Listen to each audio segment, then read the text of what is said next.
Hello' everyone, কি খবৰ আপোনালোকৰ? বহু দিনৰ মূৰত আজি আৰু এটা নতুন ভিডিঅ' লৈ আহিছোঁ আপোনালোকৰ মাজলৈ।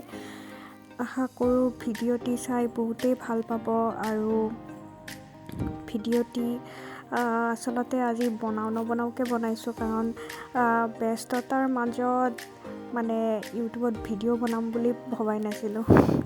তো যোৱাকালিতে আহি আজি ৰাতিপুৱাৰ পৰা 5:44 মৰ্ণিং উঠিলোঁ আৰু উঠি পেলাই জল্দি ৰেডি হৈ আমি মই ওলালোঁ।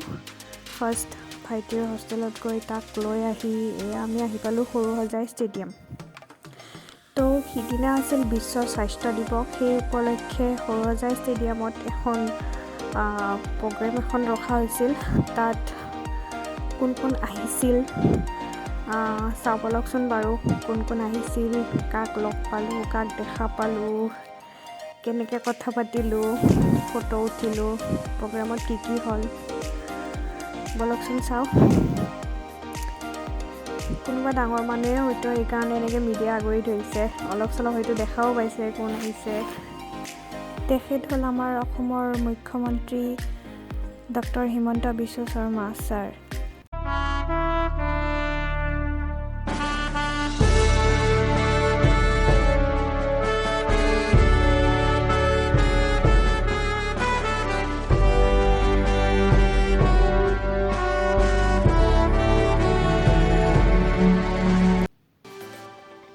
তো এইখিনিৰ পিছত আমাৰ মুখ্যমন্ত্ৰী ডক্টৰ হিমন্ত বিশ্ব শৰ্মা ছাৰে চাৰিওফালৰ পৰিৱেশটো এবাৰ চালে, লগতে কেনেকুৱা কি গোটেইখিনি আৰু লক্ষ্য কৰি পেলাই এনেকৈ সকলোৰে মাজত আহিল।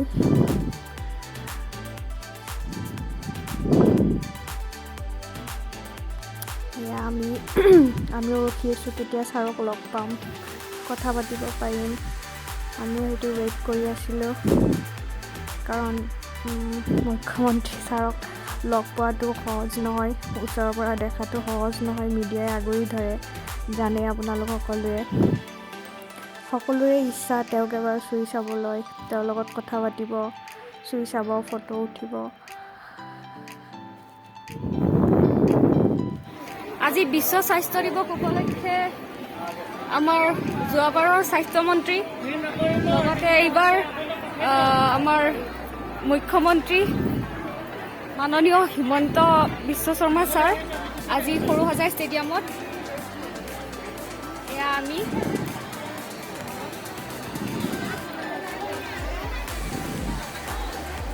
ইমানখিনি মানুহে আগুৰি ধৰিছে, চাওকচোন। লগ পোৱাটোৱে টান আৰু তথাপি মোৰ লগত কি হ'ল চাওক।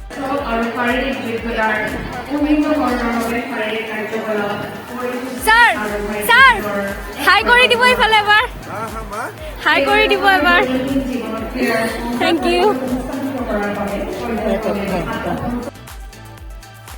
হয়তো বহুতেই ভাগ্যৱান, ছাৰক এনেকৈ মাত দিয়াৰ লগে লগে ছাৰ আহি মোক আশীৰ্বাদ দি গ'ল ছাৰে। তো ইয়াৰ পিছতে আমাৰ ষ্টেজত বিশেষ আকৰ্ষণ, মোৰ প্ৰিয়, সবাতোকৈ প্ৰিয় জুবিন দা। এওঁলোক সকলো দিব্যাংগ হয়, কাণেৰে শুনাও নাপায়, কথা ক'বও নোৱাৰে। তো আজি এওঁলোকৰ কাৰণে বিশেষকৈ এই প্ৰগ্ৰেমটো ৰখা হৈছে। তেওঁলোকে যাতে সকলো সুবিধা পায় তাৰ ওপৰত লক্ষ্য কৰি আজি এই প্ৰগ্ৰেমখন ৰখা হৈছে। ইয়াত জুবিন দা আহি পালেই হোৱা, জুবিন দা আৰু আমাৰ ছাৰ ফটো উঠিব বোলে, প'জ দিব গৈছে। তো চাওক এতিয়া জুবিন দা।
এতিয়াও যোৱাই নাই।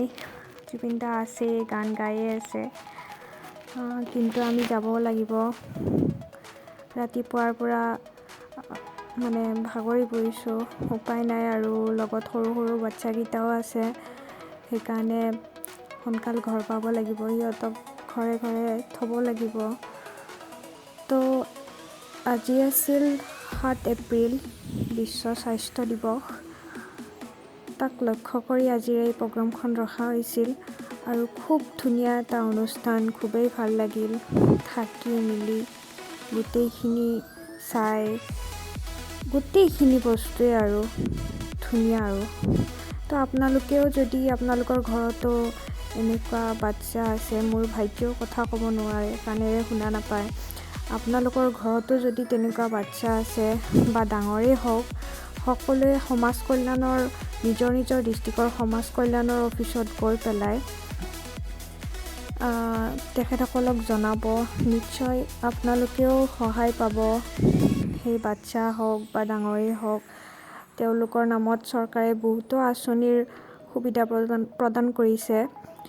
তো সেইখিনিৰ কাৰণে আপোনালোকে সমাজ কল্যাণ বিভাগৰ ওচৰত যাই আবেদন পত্ৰ এখন দি আহিব। লগতে মই এইটো ক'ব বিচাৰিছোঁ যে কথা ক'ব নাজানো ভালকৈ, তথাপি আপোনালোকক যিমানখিনি জনাব পাৰোঁ জনালোঁ আৰু।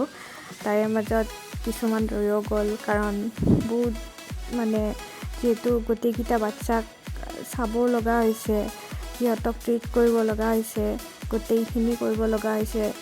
সিহঁতৰ লগত লাগি থাকোঁতে ভালদৰে ভিডিঅ' কৰিব নোৱাৰিলোঁ, তথাপি যিমানখিনি পাৰিছোঁ দেখাইছোঁ সকলোকে। আৰু সকলোকে এটাই অনুৰোধ, যদি আপোনালোকৰ ঘৰত এনেকুৱা বাচ্ছা আছে, তেওঁলোকক অৱহেলা নকৰিব। বিশেষকৈ মোৰ অনুৰোধ, তেওঁলোকক অৱহেলা নকৰি তেওঁলোকক শিক্ষাগত ক্ষেত্ৰতো আপোনালোকে আগবঢ়াই নিব পাৰিব। যদি তেনেকুৱা কিবা সমস্যা আছে, আপোনালোকে মোক ফেচবুকত মেছেজ কৰিব পাৰে, ইনষ্টাগ্ৰামত ক'ব পাৰে, মই নিশ্চয় আপোনালোকক সহায় কৰিব চেষ্টা কৰিম। ধন্যবাদ।